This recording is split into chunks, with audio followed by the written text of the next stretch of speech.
운전하시다 보면 사고 난 차를 한 번씩 보게 되죠. 범퍼는 종이장처럼 구겨지고 보닛은 접혀 올라가는데 정작 운전석하고 조수석 쪽은 멀쩡한 경우가 있습니다. 그 안에서 사람이 뒷목 잡고 걸어 나오고요. 우연이 아닙니다. 부서지라고 만들어 놓은 자리가 따로 있고 절대 부서지지 않게 만들어 놓은 자리가 따로 있어요. 그런데 이거 아셨습니까? 이름만 대면 다 아는 그 수입 명차들, 절대 부서지면 안 되는 바로 그 자리에 한국에서 만든 철이 들어갑니다. GM도, 폭스바겐도, 메르세데스 벤츠도, BMW도요. 세계 상위 15개 완성차가 전부 그렇습니다. 그런데 불과 얼마 전까지 업계에서는 철은 이제 끝났다는 말이 공공연하게 돌았어요. 아우디는 1994년부터 차체를 거의 통째로 알루미늄으로 짰고 그게 23년 동안 그 회사 간판이었습니다. 그 알루미늄을 제일 오래 빌었던 아우디가 2017년에 스스로 덜어냈습니다. 사람이 앉는 자리를 감싼 뼈대를 도로 철로 바꿔놓은 거예요.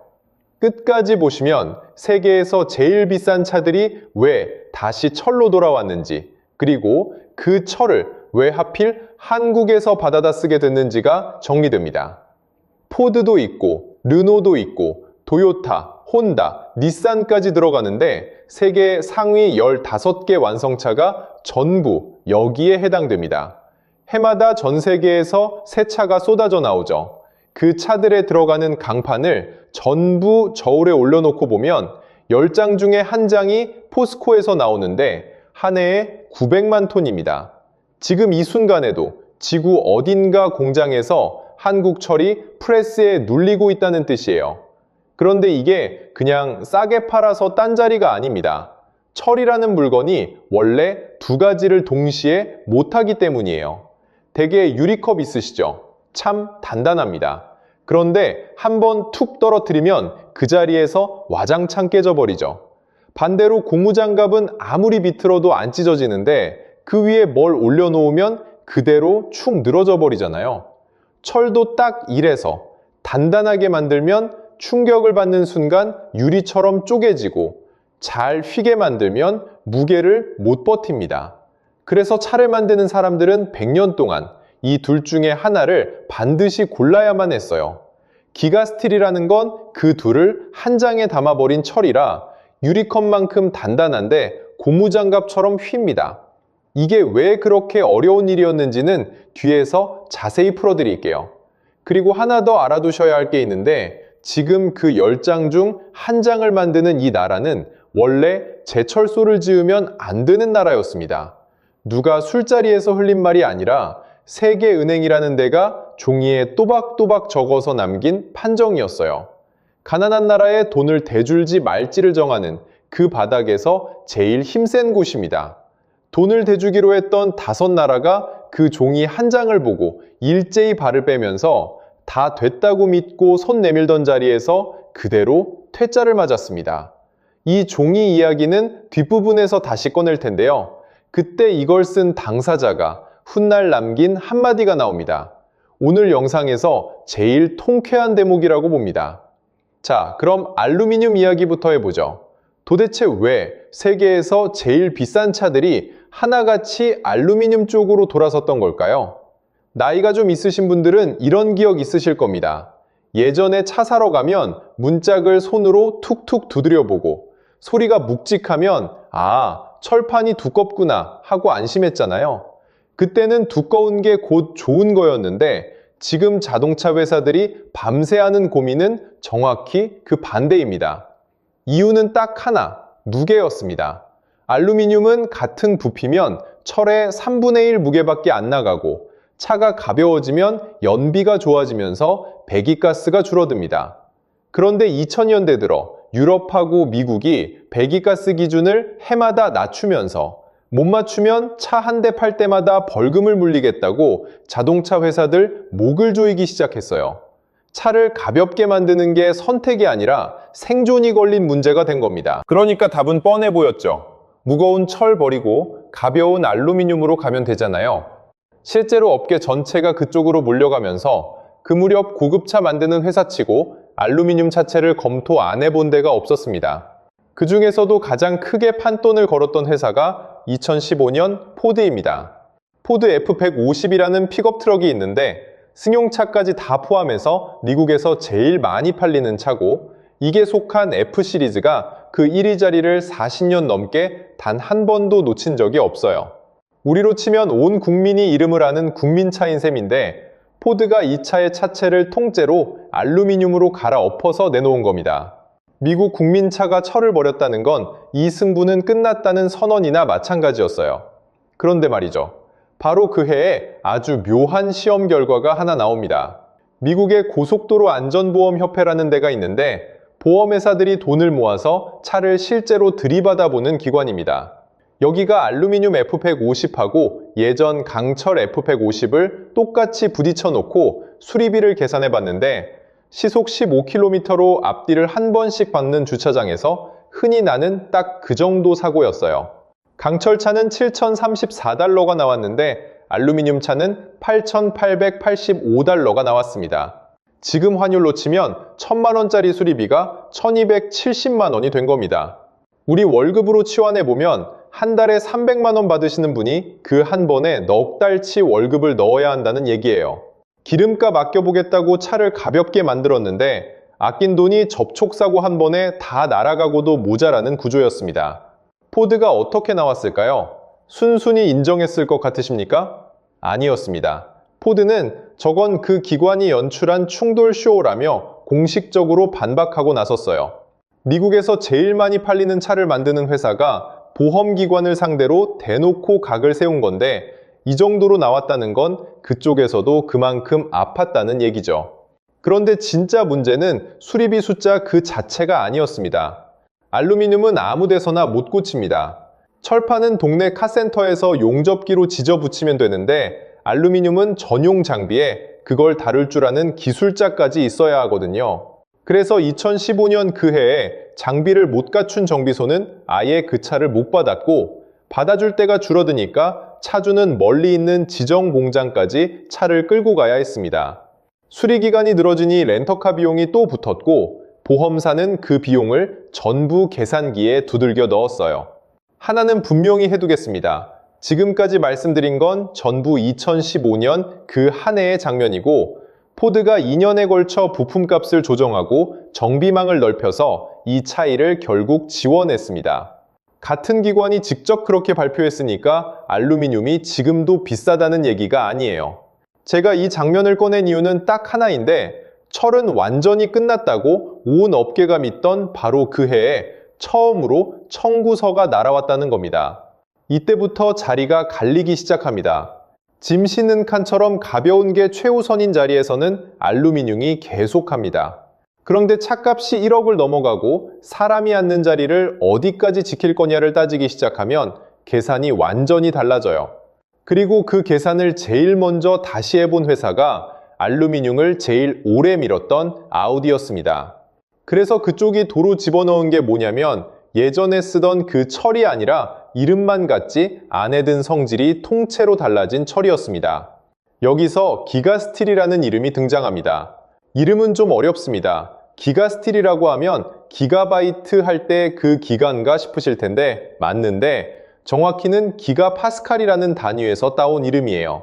파스칼은 압력을 재는 단위고 기가는 10억을 뜻합니다. 말이 어렵지? 알고 보면 아주 단순합니다. 이 철은 1제곱밀리미터가 버티는 힘이 100kg인데 1제곱밀리미터면 볼펜 심심 굵기 정도 되겠죠? 그 볼펜심 하나만 한 단면에 성인 남성 1명 반을 매달아 놓고도 끊어지지 않는다는 뜻입니다. 그런데 그러면서 회입니다. 아까 말씀드린 유리컵과 고무장갑을 한 장에 담았다는 게 이 얘기인데, 프레스로 꽉 눌러서 문짝 모양으로 구부려도 깨지지 않고 사고가 나면 그 힘을 고스란히 받아서 버텨줍니다. 여기까지 들으시면 이런 생각이 스멀스멀 올라오실 겁니다. 야, 그렇게 좋은 거면 진작에 만들지 왜 여태 안 만들고 있었대? 맞습니다. 정말 핵심을 찌르는 질문이에요. 그런데 그 질문에 답하려면 아무도 사진 한 장 안 남긴 자리로 한번 내려가야 합니다. 먼저 짚고 갈 게 있는데, 지금부터 말씀드릴 건 자동차 강판 그 자체가 아니라 망간을 잔뜩 집어넣는 이 계열의 철을 실험실이 아니라 공장에서 뽑아내는 법, 그 벽 얘기입니다. 이 벽을 못 넘으면 기가스틸이든 뭐든 논문으로만 남아요. 철을 단단하게 만드는 방법 자체는 오래전부터 알려져 있었습니다. 망간이라는 금속을 섞으면 되는데 문제는 얼마나 넣느냐였어요. 망간을 20% 넘게 집어넣으면 철의 성질이 확 달라져서 힘을 받으면 받을수록 오히려 더 단단해지는 신기한 철이 나옵니다. 이론상으로는 진작에 답이 나와 있었던 거예요. 그런데 실제로 만들어 보려고 하면 쇳물 온도가 뚝 떨어져 버리고 온도가 떨어지면 쇳물이 굳고 쇳물이 굳으면 라인이 그 자리에서 서버립니다. 실험실에서는 됩니다. 작은 도가니에 조금 녹여서 식혀보면 원하는 철이 그럴듯하게 나오고 논문도 쓸 수 있어요. 그런데 그걸 들고 공장으로 가는 순간 전부 무너집니다. 하루에 수천 톤을 쉬지 않고 뽑아야 하는 라인에서는 온도가 몇 도만 흔들려도 그날 물량이 통째로 못 쓰는 쇳덩어리가 되어버리거든요. 포스코의 이순기 박사라는 분이 있는데 이분이 이 벽 앞에서 보낸 시간이 20년입니다. 20년이라는 게 어떤 시간인지 한번 그려보세요. 입사할 때 태어난 아이가 20살 청년이 되는 시간이고 그 사이 회사는 회장이 몇 번씩 바뀌었을 거고 같이 시작했던 동료들은 하나둘 다른 부서로 옮겨가거나 아예 회사를 떠났을 겁니다. 그런데 이 사람은 쇳물 온도가 떨어진다는 문제 하나를 붙들고 그 자리에 계속 서 있었어요. 해냈다고 말할 수 있는 애도 아니고 안 되겠다고 접을 수 있는 애도 아니고 아직 잘 모르겠다는 애가 그냥 차곡차곡 쌓여가는 시간이었습니다. 결국 답을 찾아냅니다. 쇳물이 식지 않도록 온도를 다시 붙들어두는 설비를 라인 한복판에 통째로 끼워 넣어버린 건데 보온로라고 부릅니다. 그런 걸 쉬지 않고 돌아가는 연속 생산 라인에 세운 건 그때가 처음이었어요. 이 설비가 들어가면서 포스코는 2010년에 망간을 잔뜩 넣은 이 계열의 강판을 세계 최초로 공장에서 뽑아내는 데 성공하는데 트윅강이라고 부르는 자동차용 강판이었습니다. 그리고 같은 계열로 만든 배 연료 탱크용 강제가 2023년에 국제해사기구, 그러니까 세계 배 규격을 정하는 기구에서 승인을 받았고 이듬해 이순기 박사가 런던 총회에 직접 나가서 발표했어요. 자동차 강판에서 시작한 벽 하나가 20년 뒤에 100까지 넘어간 겁니다. 이걸 잘 보여주는 장면이 하나 있습니다. 2018년 4월에 광양제철소 오대근 부공장장이 취재진 앞에서 기가스틸 공정을 설명한 적이 있는데 기자가 그래서 온도를 정확히 어떻게 맞추고 속도는 어떻게 조절하는 겁니까? 하고 물었어요. 이분이 뭐라고 답했느냐면 온도도 속도도 전부 보안사항이라 말씀드릴 수 없다고 했습니다. 그러고는 이렇게 한마디를 덧붙였어요. 개발과 양산은 전혀 다른 문제라고요. 12글자짜리 짧은 말인데 이 안에 20년이 통째로 들어있는 겁니다. 자, 그럼 그 철이 알루미늄과 실제로 맞붙었을 때 어떻게 됐는지 보겠습니다.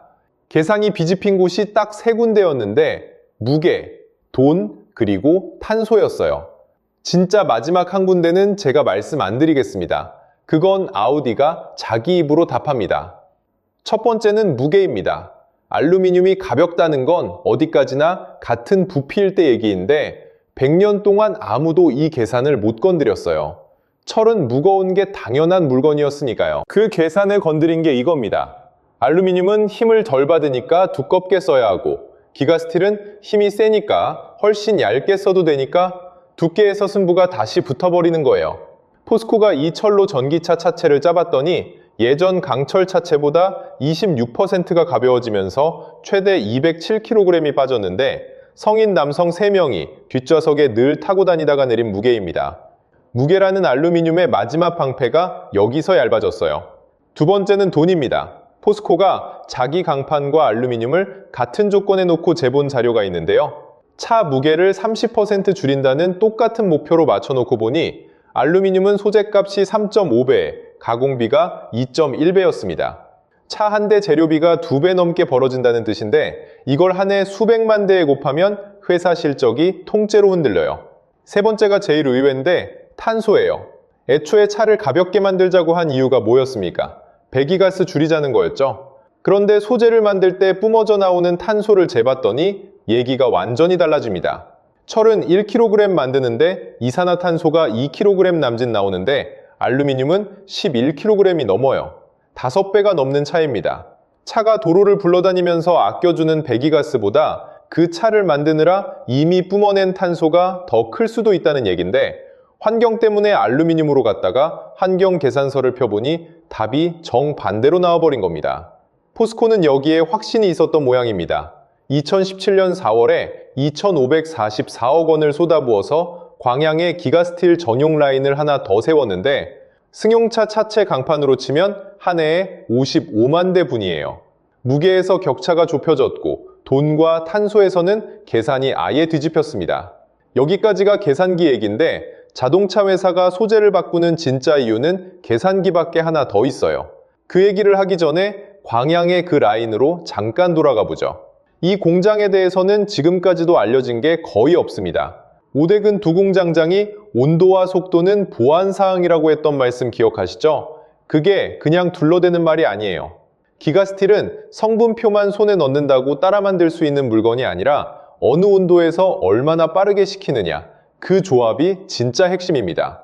똑같은 재료를 넣어도 식히는 속도가 다르면 전혀 다른 철이 나오니까 이 기술의 알맹이는 설계도 종이가 아니라 사람 머릿속하고 라인 설비 안에 들어있는 거예요.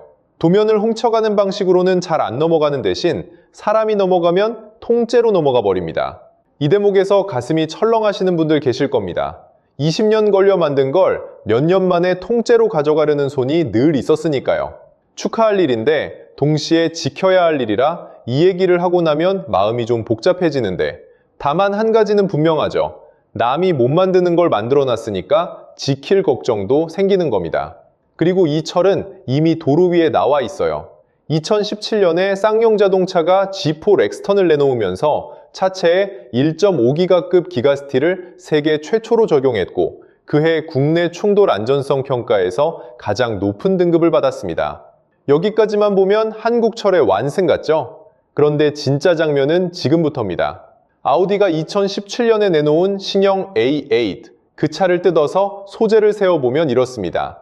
알루미늄 92%가 58%로 내려앉았고 8%밖에 안 되던 강철이 40%까지 올라왔는데 23년 동안 알루미늄을 간판으로 걸었던 회사에서 나온 숫자예요. 그런데 진짜는 숫자가 아니라 자리입니다. 문턱, 가운데 기둥, 지붕 앞부분, 맨 처음에 말씀드렸던 그 자리, 사고가 나도 절대 부서지면 안 되는 공간을 빙 둘러싸는 뼈대가 전부 철로 돌아왔어요. 아우디에서 차 무게 줄이는 일을 총괄하던 사람이 그 이유를 직접 말했는데 뜨겁게 찍어낸 초고장력 강은 승객실의 중심에 들어가는 소재이고 충돌이 났을 때 운전자와 동승자를 지켜주는 게 바로 그 부분이라고요. 한국 회사가 한 말이 아닙니다. 알루미늄 차체를 23년 동안 세상에 팔아온 바로 그쪽에서 나온 말이에요. 알루미늄은 답이 아니었다. 그걸 우리가 대신 말해준 게 아니라 그쪽이 자기 차를 뜯어 고쳐서 보여준 겁니다. 딱 하나만 기억하시면 됩니다. 사람이 앉는 그 한 칸만은 알루미늄에 못 맡기겠다고 23년을 걸었던 회사가 스스로 판정을 내린 건데 자동차에서 값을 제일 잘 쳐주는 자리가 하필 그 한 칸이에요. 그리고 그 자리에 들어가는 철을 벤츠도, BMW도, 폭스바겐도 한국에서 받아다 씁니다. 이제 앞에서 접어뒀던 종이 한 장 이야기를 꺼낼 때가 됐네요. 때는 1968년입니다. 그때 한국이 종합제철소를 지어보겠다고 나섰는데 돈이 없으니 밖에서 빌려야 했고 미국을 비롯한 5나라의 8개 회사가 모여서 돈을 대주기로 한 모임이 있었어요. 그런데 세계은행에서 한국을 담당하던 존 자페라는 사람이 한국에 종합제철소를 짓는 건 타당하지 않다는 보고서를 하나 씁니다. 그 보고서 한 장이 근거가 되어서 차관단이 지원을 최종 거절해버리는데 다 됐다고 믿었던 돈이 종이 한 장에 그대로 날아간 거예요. 여기서 포항종합제철 사장이던 박태준이 방향을 확 틀어버립니다. 빌릴 데가 없으니 일본에서 받은 식민지배 보상금을 공사비로 돌리자는 거였는데 이게 어떤 결정인지 아시겠습니까? 나라를 빼앗겼던 대가로 받아낸 돈을 공장 짓는 데 쏟아붓겠다는 얘기입니다. 그래서 그가 영일만 현장에서 사람들 앞에 서서 이렇게 말합니다.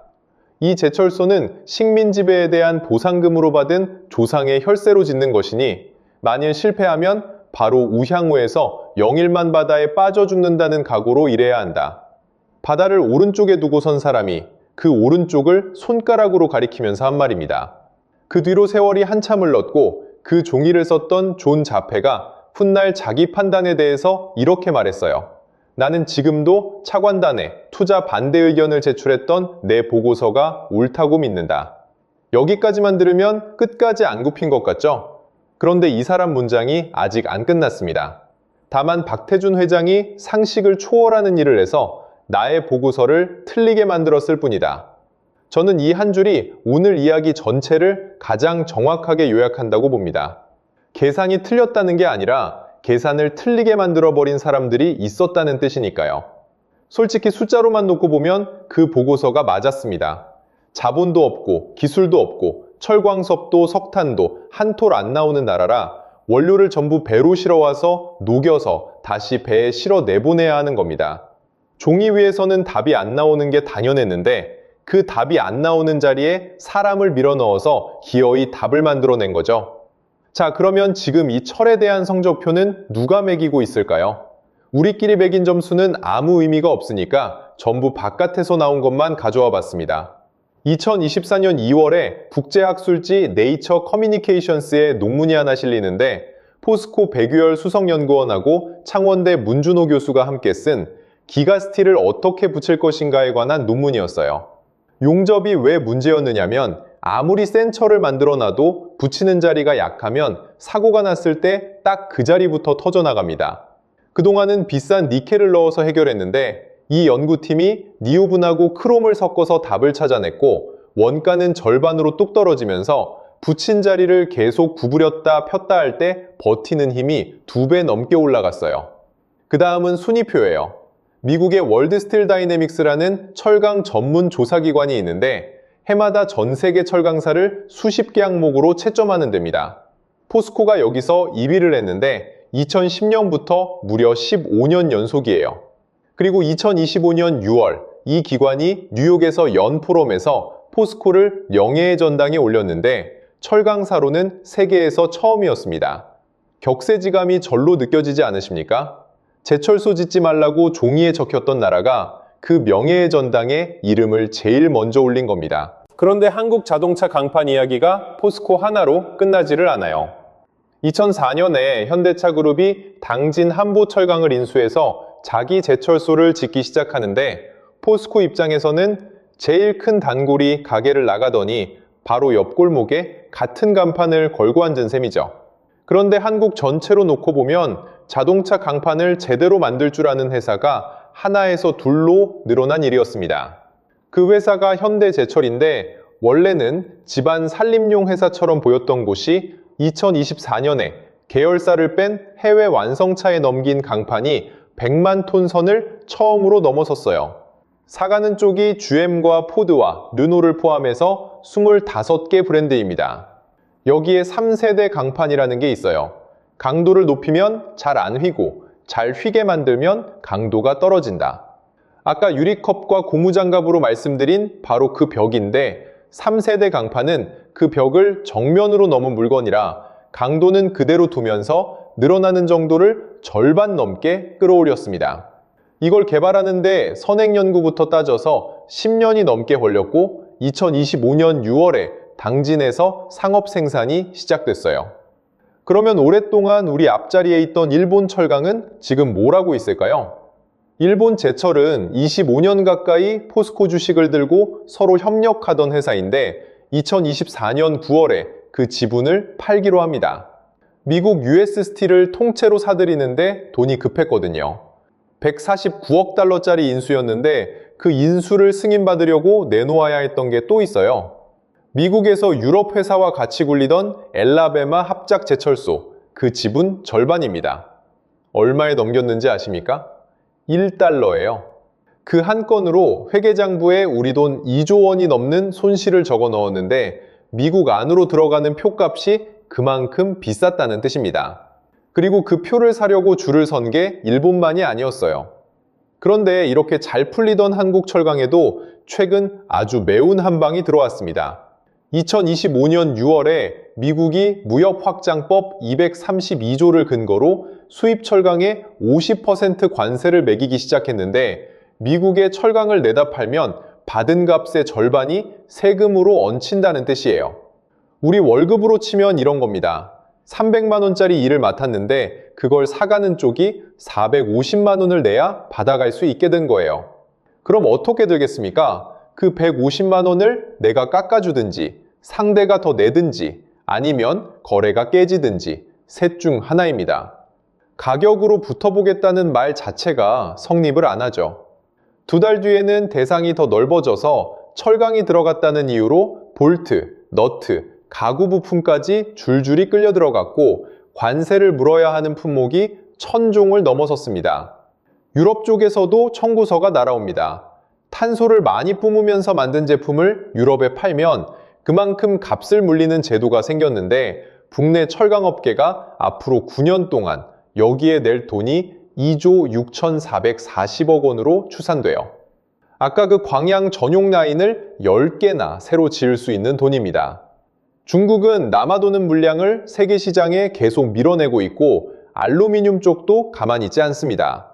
자동차용 알루미늄 판재를 세계에서 제일 많이 만드는 노벨리스가 2025년 4월에 울산에 재활용 공장을 세웠는데, 한 번 만든 알루미늄을 녹여서 다시 쓰면 탄소 부담이 확 줄거든요. 아까 5배라고 말씀드린 그 약점을 재활용으로 틀어막겠다는 겁니다. 이쯤 되면 이런 생각 드실 겁니다. 관세, 탄소세에 중국까지. 그럼 손 놓고 당하는 거 아니냐고요? 그게 아니어서 이 얘기를 꺼낸 겁니다. 관세를 피하는 가장 확실한 방법이 뭡니까? 미국 안에서 만들어버리는 거죠. 그래서 현대제철이 미국 루이지애나에 제철소를 짓기 시작했는데, 총 사업비가 58억 달러로 우리 돈 8조 5천억 원쯤 됩니다. 국민 한 사람 앞으로 16만 원씩 돌아가는 규모인데, 물론 세금이 아니라 전국 회사 돈이고요. 그리고 2025년 12월에 포스코홀딩스가 여기 지분을 사기로 확정하면서 북매에서 서로 으르렁대던 회사들이 미국 땅에서는 같은 배를 탔습니다. 상업가동 목표가 2029년이니까 아직은 짓고 있는 중이라는 얘기죠. 국내에서도 설비가 바뀌고 있어요. 2026년 6월에 포스코가 광양에 국내 최대 전기로를 준공했는데, 고철을 녹여 쓰는 방식이라 기존 용광로보다 탄소를 크게 줄일 수 있습니다. 다만 하나는 정확히 말씀드릴게요. 이 전기로에서 지금 나오는 건 일반 강재고, 자동차 강판처럼 까다로운 물건까지 전기로에서 뽑는 건 아직 개발 중이라 회사가 내건 목표입니다. 다 이룬 것처럼 말씀드리지는 않겠습니다. 여기까지 온 길을 한번 훑어볼까요? 알루미늄이 어떻게 왕좌에 올랐는지, 그 왕좌에 어떤 청구서가 붙어 있었는지, 유리컵과 고무장갑을 한 장에 담는 철이 어떻게 20년 만에 나왔는지, 그리고 그 철을 짓지 말라고 종이에 적었던 사람이 훗날 무슨 말을 남겼는지까지 함께 봤습니다. 시작을 아우디로 열었죠. 23년 동안 알루미늄을 세상에 팔아온 회사가 살아 맞는 그 한 칸만은 철로 되돌려 놓고 그 이유를 자기 입으로 밝혔는데, 그 한 칸에 지금 벤츠도 BMW도 폭스바겐도 한국에서 받아놨습니다. 관세도 붙어 있고 유럽 청구서도 날아옵니다. 그런데 그건 팔 물건이 있는 쪽이 받는 청구서예요. 이런 상상은 한번 해볼 만합니다. 만약에요, 1968년에 그 종이 한 장 앞에서 접었으면 지금 우리는 어디에 있었을까요? 차를 만들 때 강판을 밖에서 사와야만 하는 나라로 남아서 관세를 얻어맞아도 내밀 카드가 없고, 값을 올리겠다고 하면 그냥 받아야 하는 쪽이었을 겁니다. 지금 우리가 관세를 걱정거리로 입에 올릴 수 있는 것도 결국 내다 팔 물건이 있어서 하는 걱정이에요. 그리고 이게 남의 회사 얘기로만 끝나지 않는 이유가 있습니다. 자동차 강판은 철강 중에서도 값을 제일 잘 받는 물건이라, 이게 팔리면 광양하고 당진의 라인이 돌아가고, 라인이 돌아가면 그 안에서 일하는 사람들 월급이 나오고, 협력사하고 공장 앞 식당까지 같이 돌아갑니다. 회사가 이익을 내면 법인세로 들어오고, 그 회사 주식은 국민연금이 들고 있으니 우리 노후 계산서 한 칸에 이 숫자가 들어가 있다는 뜻이에요. 1968년에 그 종이를 썼던 사람은 한국이 철을 만들 수 없다고 적었고 2017년에 아우디는 사람 앉는 자리에 철을 다시 넣었습니다. 그 두 장면 사이를 채운 게 우리입니다. 쇳물 온도 하나를 붙들고 20년을 보낸 사람, 온도와 속도를 끝까지 입 밖에 내지 않은 사람, 붙이는 자리 하나 때문에 논문까지 쓴 사람. 우리는 이 사람들 이름도 얼굴도 잘 모르고 광양이나 당진 어느 라인에서 오늘도 교대 근무를 서고 있겠죠. 그런데 오늘 밤 어느 도로에서 또 사고가 날 겁니다. 범퍼는 구겨지고 보닛은 접혀 올라가겠죠. 그리고 그 안에서 누군가 뒷목을 잡고 걸어 나올 거예요. 그 사람을 지킨 게 얼굴도 모르는 그 사람들이 보낸 20년입니다. 오늘 이야기는 철에 관한 이야기 같지만 사실은 그 시간에 관한 이야기예요. 오늘 영상이 유익하셨다면 좋아요와 구독 한번 눌러주시고요. 긴 이야기 끝까지 함께 해주셔서 진심으로 감사합니다.